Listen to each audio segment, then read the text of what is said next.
So what are we trying to accomplish? If you get the standard governance package, even from a really good law firm, and just say, I want the standard thing, you will wind up with a Delaware C Corp where like the basic idea is that whatever investors want is what you're going to have to do. So I think some of us have met separately. I think I've given this hypothetical to some or all of you already, but I'll just walk you through it. My question is always like, okay, if Philip Morris shows up tomorrow and offers to pay you $1 more per share than your company is worth in order to use it to sell cigarettes to children or whatever other horrible purpose they might put it to, there are people out there, respectable, fancy people, who work on governance for a living, who would say you have a fiduciary duty to sell it to them, no matter what their purpose is, because the purpose of your corporation is to maximize your returns to your investors. And that fiduciary duty kicks in as soon as you have even one investor on the cap table. It doesn't matter who they are, doesn't matter what they want. This is your fiduciary duty. I think that's ridiculous, because the purpose of these companies is to make the world better, not to maximize returns for investors. It just so happens that our belief, and this is a belief shared widely across the whole startup movement, is that by making the world a better place, by achieving our core purpose, we also create tremendous value for investors. And in fact, if you study this problem, as I have for many years, but I'm sure you all know examples where this is true, trying to maximize returns for investors actually often winds up harming the very investors you're trying to maximize for, because we do things that compromise the integrity of the company and make it untrustworthy. And you're seeing that play out. I won't name specific companies or industries, but like look around, you can see this happening all over the place. In tech, Cory Doctorow even coined the phrase "enshittification" for the process of making like online tech platforms intentionally worse to try to squeeze more revenue out of the customers because you think they can't go anywhere. And like in the short term, that juices returns, it makes the stock price go up. But in the long run, your company becomes a joke, a laughing stock, a punchline. And I don't want that to happen to any of you. So the goal here is to build companies that actually like who are set up to do some purpose, something in the world. My personal way of thinking about this is our goal is to redefine profit to be the maximization of human flourishing. That's what we do. And our governance should then set our company up to do that as much as possible. And we want to find and bring into the fold investors who share that philosophy. Does that all make sense so far? I'm trying to go through it quick just to give like some basic grounding. The reason this is so important is that almost everyone you talk to about what are called mission protective or control provisions will talk to you about power. Who has the power? And investors think they should have the power. There's people out there who think founders should have the power. So like the traditional way this is adjudicated is like, if you have enough leverage, you get the power for yourself. And, I and many other founders have built companies where like Mark Zuckerberg, the founder is God king for life and can even pass it on to their heirs. It's positively medieval as a setup, but it's like, well, at least the investors don't have the power. We claim the power for ourselves. But anything we do with that power mindset becomes a zero-sum game of negotiating leverage. And those companies constantly antagonize their investors who are constantly trying to pull the power back from them. And the only way you can make that stick all the way to the end, as Mark did, is to really have tremendous business results, use that leverage to keep draconian control. And that has like its own series of problems as we're watching play out, publicly. So in order to get out of that trap, we have to say that this is not about power, but about something else. What is it that we're trying to maximize, if not our own power? And the way I think is best to think about it is we want to institutionalize our intention to achieve the mission. And that is important for its own sake. Like, I think this has a moral basis. We should do that because why waste your life building something if your successor is just going to ruin it? But it also has really important practical business consequences. Because if you have a product that matters to your customers, you're asking them to trust you with their private data, with their health, with their, their mental health, with their physical safety, right? Like there's some relationship that really matters with their competitive advantage versus their competitors. And you go back to the Philip Morris example, the big fear that everybody has when they buy from a startup especially is like, if I give you all my precious data, how do I know you're not going to use that for some nefarious purpose, to use your leverage over me to cause me harm or pain or, do something that is really unethical. And most founders, when confronted with that, are just basically saying, just trust me. My intentions are good.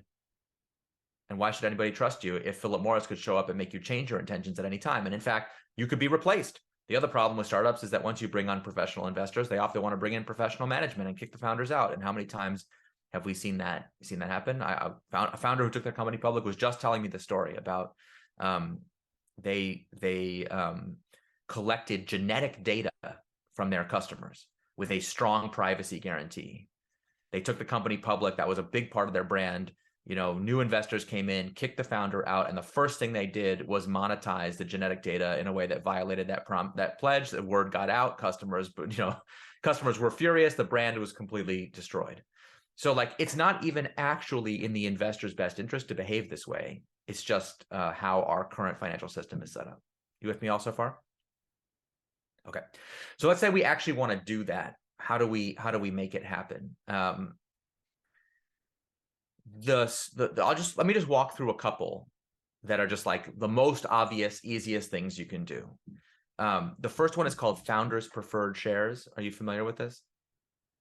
Not if you've heard of founders preferred shares, just so I know. Okay. Yeah, no. Okay. So everyone knows the difference between preferred shares and common shares? No? Okay. Let me start there. So the stock that you hold as an employee of the company generally is common stock. That's the regular stock. And when investors invest in the company, they get special rights. So if you've ever done a venture financing, you will issue a new class of stock called preferred shares. The preferred shares have special features that give extra rights to the new investors to compensate them for the fact that they're giving you money and taking a big risk. There's nothing nefarious about that. That's a completely standard part of the package. And some of those rights I think are actually beneficial, and others are really actively harmful. If any of you have a term sheet, you have to negotiate a term sheet over those rights. We can talk about the specifics of how it should work. But the idea of founders preferred shares is that before you take any investment, the founders get to convert a certain amount of their stock into a special class. You can call it founders preferred. It goes by others' names. Sometimes people call it Series FF after Founders Fund, who was one of the early pioneers of this. Anyway, the founders preferred stock has the ability to convert into preferred shares in a future financing. So it's really helpful in a situation where in the future you might want to sell some stock and gain some liquidity, but you don't want to sell common shares because those don't command the same price as the preferred shares. So having founders preferred gives you an economic advantage in the future that could actually be very significant to your life. So if you don't have this feature, I recommend it. Now it's called founders preferred because this was originated back in that zero-sum thinking paradigm that I was telling you about before, where founders are just aggregating for themselves power and privileges that others don't get. I think the new trend has been to try to extend that same privilege to all employees or to some subset of long tenured employees. It's called founders preferred, but it doesn't have to be just for the founders. You can decide who gets to be in that class. And the idea here is simply to start to think of your cap table as having different classes of people that have different rights and privileges. It's not just investors and employees. You can decide who's in which class, and you can decide what privileges are maintained. The reason why founders preferred is handy is that many of the other what are called mission control provisions have a feature that they need to be attached to some class of stock. And once you've created this kind of insider class of stock, you can attach other things to it as well. So you don't have to, each of these things is technically independent, but you tend to see them come all together. The most common protective provision out there is called dual class voting. I'll go through it just briefly how it works. If there's ever a shareholder vote, everyone gets one share, one vote. That's the normal way. Super voting or dual class voting says, no, actually for this class of shares, these shares get 10 votes per share or 100 votes or whatever, some alternate voting formula. It's again a way of taking governance power and centralizing it in the hands of whoever you choose for it to be. So that's becoming more common. You see that in more and more IPOs these days. And you see it even in a lot of private companies where it's like, look, we're not going to have the investors do the corporate governance. We're going to have the founders or the employees or some other set of insiders do it. And just like you can do that for votes with the shares, you can also do that with board votes. So you can say, Mark Zuckerberg famously has certain seats on the Facebook board that he controls personally. He gets to decide who sits in those seats. Now that's a little bit cumbersome. People now are just doing, you get 3 votes for your seat and everyone else just gets 1 vote, or you get 5 votes, or you change the number of votes. So these are all like mechanisms for weighting the corporate governance towards the folks that you want to do that for. And as you can tell from the way I'm talking about it, it's very zero sum. It's just like, look, taking power that is normally reserved for investors and handing it over to a different set of people. And so if that's all you do, it's pretty easy for people to feel like they need to push back. You're taking power from them, they're taking power from you. So, so we get into a tug of war about it. And that's why I really recommend doing this only in the context of some other mission purpose driven set of changes, so that you're making clear that your goal here is not to take power for yourself. Your goal is to have the mission be preserved so that the company can be trustworthy, even if you were to be replaced. Everyone with me so far? Let me pause there and just see other questions before I get into more like specific techniques. I do have a question. Should I go? Yeah, please.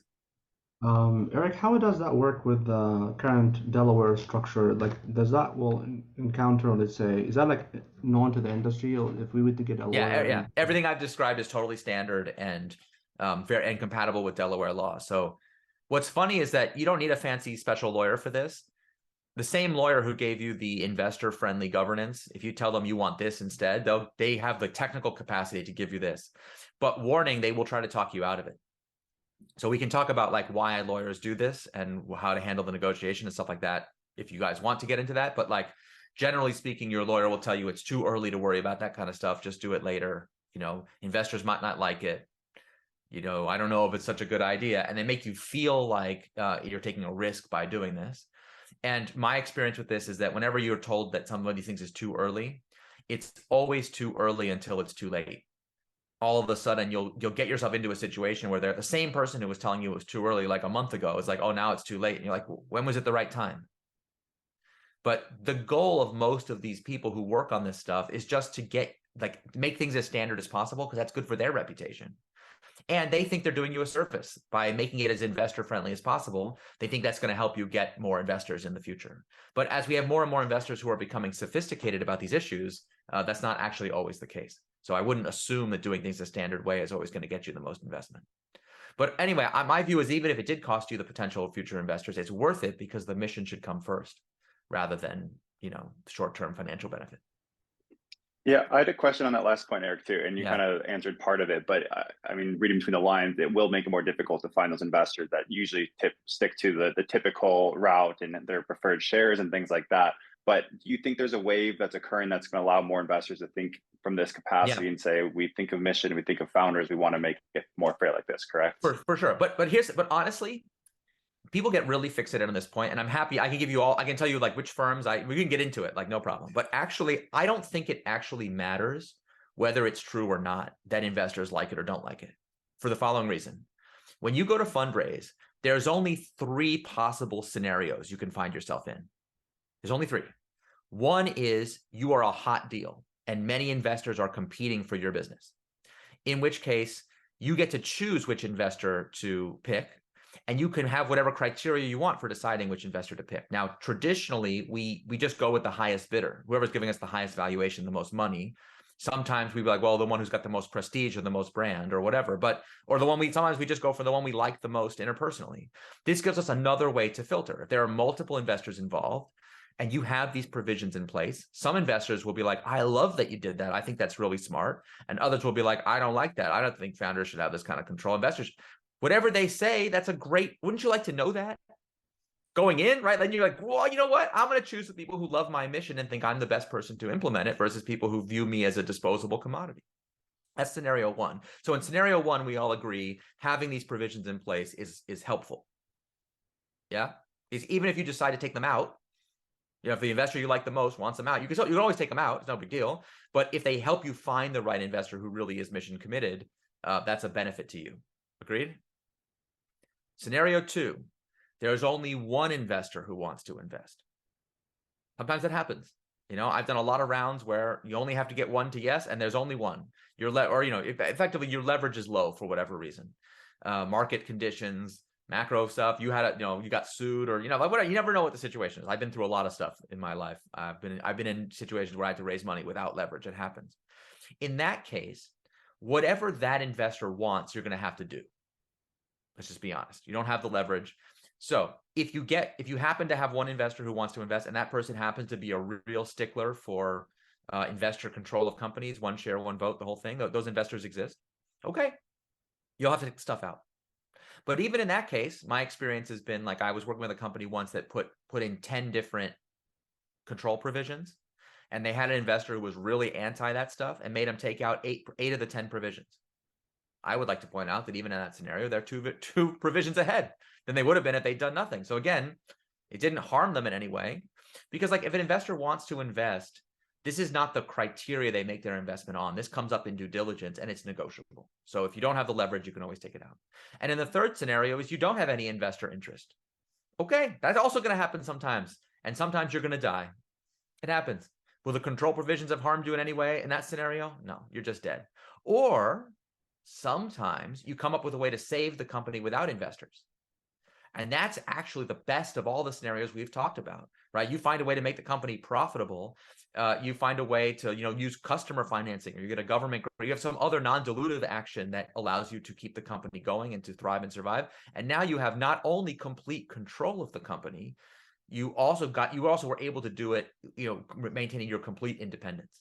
So these provisions actually don't matter as much in that scenario, but they didn't harm you in any way. You were able to make it work. And so I give you that. That's the argument for why you should do this, regardless of whether investors find it positive or not. Even though there are there's investors out there who have an explicit world positive focus, and when they see a company that is structured to do good stuff in the world, like not just make that rhetoric, but they really have that structure, they view that as a major bonus. Yeah. So let's talk about some mission stuff, because we've been talking about control, but let's talk about the mission. The idea here is to find a way to take your intention and institutionalize it so that the intention will outlive you. Even if there's if you were to die, you would have confidence the company would continue towards this mission. And some of the things that are important for this are operational things that we're not going to talk about today. But I don't want to skip over the fact that how you hire, fire, retain, incentivize, judge employees, that stuff really, really matters. How you treat customers, your actual company values and how you live those values is a really critical part of the story that we're skipping over today because you guys wanted to talk only governance stuff. So we're just talking about governance stuff. But just to say that if you only do the structural things and you don't do the inside stuff, this is all pointless. Because we're trying to create a bubble, like a submarine or a spaceship, right? We're trying to create a vessel that protects the inside of the company from outside pressures or forces. If what's inside sucks, then why did we bother doing that? You with me so far? Okay. So in order to institutionalize our intentions, one thing we have to do is formally adopt a mission or purpose statement of some kind. Probably a number of you have heard about a B Corp or the Public Benefit Corp, the PBC. This is an alternate form of incorporation that you can do in Delaware and at this point, most other states, where you can explicitly say this company exists to do something other than just make money. It actually has a social purpose that we are officially agreeing to as part of what it means to be this company. And for some companies, that's an appropriate step. The PBC certification, it's very focused on companies with supply chains, and it has a bunch of criteria and extra stuff that for some of the for more tech startups doesn't always make the most sense. So it's not the only way to do this, but it's certainly an easy way to just to get a third-party certification that that's what you're doing. But you don't necessarily need to be a PBC to have a corporate purpose. The key to all of this is that Delaware especially has a very deferential view of what investors and board members are supposed to do with regard to a company. So it's called the business judgment rule. Basically, your board of directors has extremely wide latitude to make decisions in the interests of shareholders, as long as they're using their best business judgment, however they want to do it. And so if they come in and their business judgment is that we should squeeze out every last dollar from this thing, then the Delaware law is okay, that's pretty much okay. But here's the thing. You get to decide what instructions board members are given. You get to decide if they're supposed to think that way or not. If you want them to use a different calculation or a different purpose, you can adopt that officially as a board resolution as part of your charter, whether you're a PBC or not. And you're still having them use their business judgment. You're just saying, hey, you need to use your judgment. You need to understand that when you invest here, we put the mission first. Our belief is the way to maximize shareholder returns is to pursue this mission and be a trustworthy counterparty. You have to write it down and you have to disclose it to investors before they invest. This is the key idea here. Delaware is very concerned, as all securities law is very concerned with securities fraud. Did you properly disclose to investors what you intend to do? And this is the main problem with the, hey, it's too early to worry about this stuff argument, is that what happens later on is you're like, now we've taken 3-4 rounds of funding. We got 100 investors. They've all, whatever. And now we want to do a PBC conversion, or now we want to adopt a formal this, or we want to set up a foundation or a trust, or there's all kinds of cool stuff you can do. It only takes one investor to say, hold on, you misled me. I was investing on the basis that you were going to maximize shareholder returns. And you're like, but I never said that. I'm like, well, that's the default. If you don't say something different, everyone just assumes you're going to squeeze and exploit in a sociopathic way to their benefit, no matter what. And I'm sorry that that's how our laws work. I'm sorry that that's the default. I think we could all work very hard to change that default as a society, and we'd all be better off. But right now, that's all irrelevant for your purposes. If you want it to be something different, if you want to be able to look your customers or anyone else in the eye and say, you actually should trust my company to do the right thing, you have to say that out loud. You have to put it in your materials, and you have to write it down in your charter. That makes sense? Every lawyer on the planet will tell you this is a waste of time. But you're in charge. You're the customer. You get to decide what's in your charter. And I don't think you should allow anybody else's judgment to supersede yours. If you want to make your company stand for something, you have the right to do that. So another really simple version of this that you can do is what I call the board mission pledge. This is probably the easiest thing of all the stuff we've talked about. I don't know why this isn't universal practice. It's super, super easy. And and companies are reluctant to do it, but I think it's just because it's not what they're used to. The idea is simple. In your corporate charter, there are criteria for who's allowed to be a board member and how board members are chosen. As you get bigger, you'll have like a nominations committee or some kind of governance committee that, decides how board members are elected and all that kind of stuff. You can write your own constitution for any part of your charter. You're in charge of that stuff. You get to have it be however you want. And so one of the ideas is simply to have board members take a pledge to support the mission as a condition of being on your board. It couldn't be easier. You just write it down. You write what you want the language to be. I pledge to put the mission first. I pledge to support this. And you're just like, here's the mission and here's where it's written down. And ideally you put that in the charter too, so you can just point to that. But however you want to do it, you do it. The point is that you're still saying that your board members are going to use their business judgment to do what they think is best, but you're constraining that judgment to require this criteria. And you have no idea how powerful this is once you have it later. It sets a precedent for future, like once your current investors do it, it sets a precedent for future investors, future board members to do. And what you want to do is get into a situation where some activist investor or somebody who's more mercenary shows up and says, I want you to do this bad thing. And you're like, hey man, I wish I could, but if I did that, I'd be sued. I'm sorry, I've already made this commitment or pledge. Like, I just can't do it. Sorry. Like, you've turned the whole liability question around. It's like, oh, I don't want to take on the extra liability of acting like a sociopath because I promised people that I wouldn't. If you don't write it down, it's not a promise, it's not binding, and you'll be on the wrong side of that. People will be saying, hold on, if you don't screw people over, now you risk being sued for not doing your fiduciary duty. See what I'm saying? Okay. Last thing for today is, I really think it's important to think of companies not as a single entity, but as a constellation. Like, very few companies actually make it all the way through to exit as one legal entity. They always wind up accumulating other entities. They have a foundation, they have a union, they have a care vehicle, they have different, sorry, someone's texting me. They have different, entities that have to operate in different states or different jurisdictions. Like, it's very common for there to be lots of different entities that proliferate. And if you think about it, like, the founder also has a family office. There's like the investor, the human beings you work with, your investors who are on your board, but they have a ton of different entities and the different investment vehicles that the money comes through. Like, there's a ton of entities in this ecosystem that make up the constellation of a modern company. The question is, like, who's in charge? Like, who's the important entity? Who's the one who actually sets the rules of how the entities are going to relate to each other? I call this the spiritual holding company. Somebody's in charge, or we get a big mess. And if you're Warren Buffett and you have an actual holding company where the entities are all your subsidiaries, it's easy to say who's in charge. The one who owns all the equity is the one who's in charge. If you're a family-owned company, well, then the family is in charge.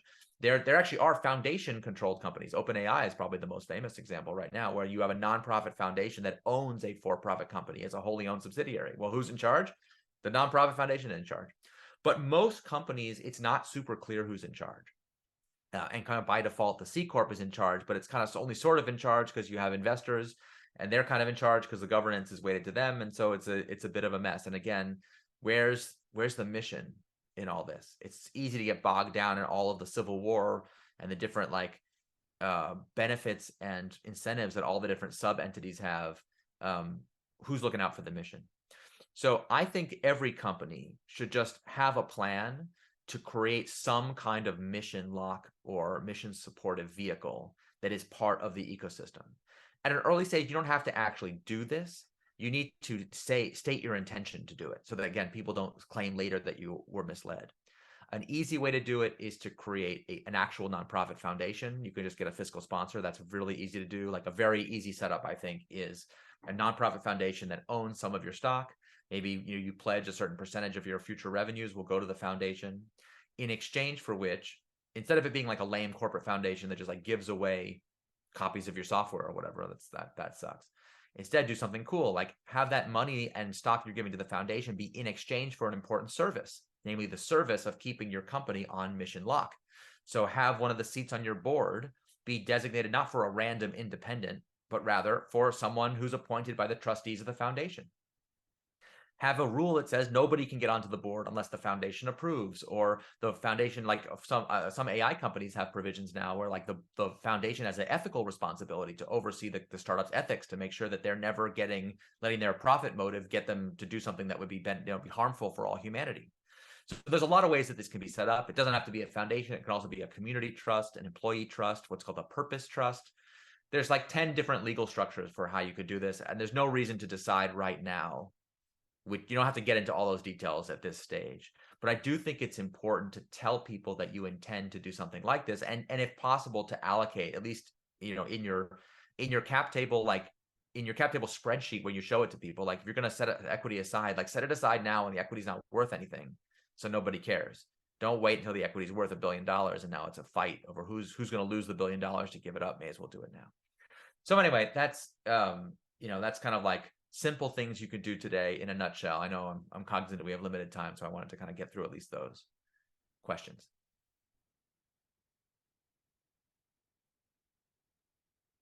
I have a question that might be relevant to everyone. So let's say I'm here, I'm listening, and I wanna make these changes now. Like, how do I initiate that conversation with my lawyer? Do I just say, hey, like I am learning these different provisions I can add in. Let's do it, or what's like that conversation, that first conversation look like? It'll go. I'll tell you exactly how it will go. Hey, I was having this conversation with this crazy guy named Eric Ries, and he said I should be thinking about mission and control provisions, and they'll be like, oh god, like, okay, what did he say to do? And you're like, well, I think we should do stuff to protect the mission. He's like what? We should do founders preferred shares. We should do a voting. We should do this. We should do that. And I'll be like, oh god, some non-lawyer trying to tell me how to do my job. Like, oh great. And they'll then give you all the reasons not to do it. I've given you the one-sided view of why all these things are good. Your lawyer's job is to give you the reasons why they all have drawbacks and costs. So for example, let's say it's too early, it's extra expense you don't need to incur. You may as well just wait at least until your first financing round, incur the expense there. Investors might not like it. I don't know if your employees will like it. They'll come up with whatever argument you want to try to put it off. And if you just say that, I hear you, you have to be respectful. All you have to do is say, yes, I hear you, hear the pros and cons. The other way you can do it is you can ask them, hey, I've heard, instead of being like, Eric told me to do these 5 things. Hey, can you give me a briefing on like what are different kinds of mission protective or founder control provisions I could consider? And they'll give you some that may include the ones I've given you. And there may be other ones that they mentioned, but whatever they meant, you could be like, oh, and I also heard about this other one called founders preferred, or don't you think I should also have board vote control? Like, how does that work? Anyway, you kind of have like a pros and cons conversation. The key thing is that your lawyer works for you and you're the customer. So most people get intimidated by their lawyer. And when the lawyer says, I don't know if it's a good idea, they just chicken out and don't do it. But like all the people, like if you, and I know so many founders who are like, well, how come I never get to have that stuff? But then when I read about Mark Zuckerberg or, whoever other famous person, they got that stuff. I was just talking to a founder who does a 0% option pool with every financing. But I was more bold than I would have ever even thought to even ask for. It's like, we don't do option pool. We just grant the shares when they're granted. We think option pool is a BS fiction. So we're not going to do that. And I was like, why don't I get to have a 0? I was like, so unfair. How come he gets to have it and I don't get to have it? The only reason is because he actually opened his mouth and had the courage to say, this is what I want to do. And if people say, I don't know if that's a good idea, it's like, yeah, but I run the company. I do think it's a good idea, so we're doing it. And then like your lawyer, if you're your lawyer, just like, will you please do this for me? They will do it. It's their job. That's what they're there to do. If they really think you're doing like a harm to your company, and they have to then resign as your representation because they can't do what you're doing ethically, they will tell you that you've reached that point and you can have a conversation, because then obviously they are flagging something that I have not mentioned for you. And listen, the reason we have lawyers is there might be something unique to your circumstance that I don't know about. You should not take legal advice from me, and I'm not giving you legal advice. If you need to find a new lawyer, I will introduce you to many lawyers. I can introduce you. I'm happy to do that and have you meet lawyers and find ones that like, you want to find someone who thinks this is great rather than someone who thinks you're crazy. But honestly, most lawyers, like, they know how to do this technically. They will do it if you ask. You just have to say, yes, thank you for briefing me on the pros and cons. For numbers 1, 3, and 7 from this menu, it feels to me like the pros outweigh the cons. I'd like to do it. Will you prepare the paperwork? And then they'll be like, it might cost $3,000. And you got to be like, now this is the part where founders are really bad at. You got to be like, yeah, it's worth it. This is worth $3,000 to me. So I'd like to do it. And they're like, but it might cost you another $3,000 to take this stuff out if your investors make you take it out. So now you're going to be out $6,000. It's like, yes, I understand that I'm taking that risk. That's worth it to me, instead of like building a company that has no soul. That's worth it. And then, if you don't do it now, you don't forget, you can always do it in the context of a term sheet negotiation. So the other thing you can do, if they do, like, if and when they talk you out of it, lawyers are really good at talking founders out of this, I know from experience. The next logical time to have the conversation would be in the context of a term sheet. When you're negotiating a term sheet, these are things you can negotiate for. And, if you think about yourself having like 100 points of negotiating leverage to spend on a term sheet, right? Decide what you want to spend it on. If you spend 99 points on valuation, I understand that reflects your values. So be it. I'll never criticize. But if this stuff is important to you, spend some points on it then. But I just think it's a lot easier to do it in advance. I don't really understand the appeal of doing it in a term sheet negotiation. I find that way more stressful. I'd much rather do it in advance if I can.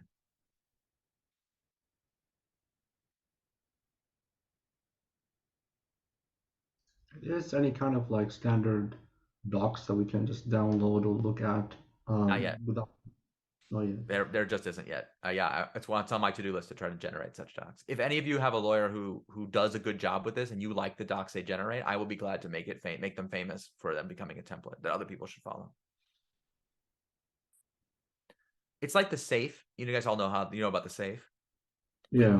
We did convertible notes for years, just like this. Every note had to be custom generated by a lawyer at the cost of thousands. And people used to be like, don't do a convertible note because it's more expensive. You have to do a custom legal work, just do a priced round. And then once we got enough practice with it as an industry, Oric and Y Combinator made the safe together. And then like instantly everyone they just do the safe. Now that's the standard thing. And we don't waste time building custom things. So I'm sure we'll be able to create safe-like templates for this, but it hasn't happened yet. You are on the avant-garde. This is the cutting edge, for better or for worse. Big picture question here, Eric. Start thinking about having these conversations with our legal things like that. But what else in the meantime? We have, obviously, as founders, we all know we have 101 things, an endless to-do list. But this is obviously very important to the group here, having the mission driven and putting the extra emphasis into it. But is there anything else, and maybe this will be for future conversations, to think about, so we avoid that it's too early, too late conversation, and to look back on? There's a bunch of stuff that if you just do it early, it's a million times easier. So like everyone does 4-year stock option vesting. I think that's so dumb. Do longer term, like do 6 years. I mean, LTSC, we do 10 years because we're trying to make a point. But like, honestly, it's no big deal. Like everyone's like, you can't do 10 years. That's crazy. It's not crazy. You just give people more stock. But like, if someone stays for 10 years, you're going to have to give them refresh grants anyway. Why not strike it at today's price rather than strike it at 5 years from now's price? It's way employee favorable to do it this way. And every once in a while, I get an employee in salary negotiations that's like, sorry, the long-term vesting is a deal breaker. I've never regretted turning down any of those people in my life. Never. It's like, thank you so much for revealing your preferences to me. See ya. Like, great, no problem, right? Because I'm willing to give you more to compensate you for the extra time. And anyway, that we do, I can walk you through how we do it. We split it up into two, right? We do a bunch of stuff to try to make it easier for people to understand. I can walk you through the mechanics of that. That's an easy one. If you can't do 10 years, do 6 years, or at least do it, make it back weighted, anything you can do to send the message that you're trying to build a long-term company, I think is really valuable. Do you, on that specific note, do you extend the cliff out as well, or do you have it still No, like I think 1 year cliff on is your fine. cliff? And yeah, 1 year cliff is fine. I mean, someone would have to burn me pretty bad for me not to waive the cliff for them, yeah, we want people, we want to be generous with employees. Do the longer exercise post termination exercise window. If you're not familiar with that issue, that's important. Just don't be a jerk. Just do it. As you get a little, probably all of you are too small for this, but as you start to do explicit performance reviews, if you want your culture to reflect your explicit values, there's a bunch of steps you have to take to make that happen. It will not happen automatically, because as you grow, you bring people in from the outside, like by definition, because you're small. So everyone you hire worked somewhere else before. And so they bring with them the cultural baggage and trauma of how they were mistreated in that place. And they think that's normal. So what happens is your company becomes an amalgam of all these different random cultures from random places. And because most companies don't have very good cross-pollination between departments as they get bigger, you actually wind up, you'll have like a pocket of McKinsey over here, a pocket of Google over here, and like a pocket of, Goldman Sachs over here, or whatever. Like you have like 3 incompatible cultures like running simultaneously. And then you're like, why doesn't my company make values-based decisions? It's like, does McKinsey make values-based decisions? Like, well, no, then the part of the company that thinks it's McKinsey doesn't make values-based decisions. So if you want that to happen, I'll just give you, I know we're over time here, but like the very, very brief version of it is there's this idea of the culture bank. Think of it like a bank account. Whenever you or anyone who works for you makes a decision that seems to cost you something in the short term, but in the long term, it's beneficial to your mission or values, that's making a deposit in your culture bank. And anytime you do the reverse, it's a withdrawal. Make sense? So like you screw someone over one time because it's expedient, you're borrowing against that asset. You do the right thing for a customer, even though it was inconvenient for you, you're building that asset. The advice that I got this advice from Todd Park, founder of Devoted. I think he got it from Howard Schultz, founder of Starbucks, is only make deposits, never make withdrawals from your culture bank. Easy. Just never do it. Anytime you're like, oh, I think it's expedient to do it, just don't do it. Don't do it. Make it your practice. Don't eat carbs, don't eat sugar, don't drink alcohol, don't do drugs, and don't withdraw from your culture bank. Only make deposits. If you do that consistently, then we can talk about how to amplify the stories of when you did that, and we can talk about how to build a leader's guide for a company so people know how to get ahead and how to integrate that with your reviews. That's not for today. That's a more complicated operational process. But that's super, super, super important. And then one other thing I'll just mention, and I know we got to go. There's this idea that doing something smaller is easier. So as companies grow, their mission, like, it tends to shrink, actually. Like the founder comes in with this really idealistic thing to like improve healthcare for everyone. And then it becomes like it shrinks and shrinks and shrinks. And now you're doing like billing code optimizations for health insurance companies. And that's all you're doing.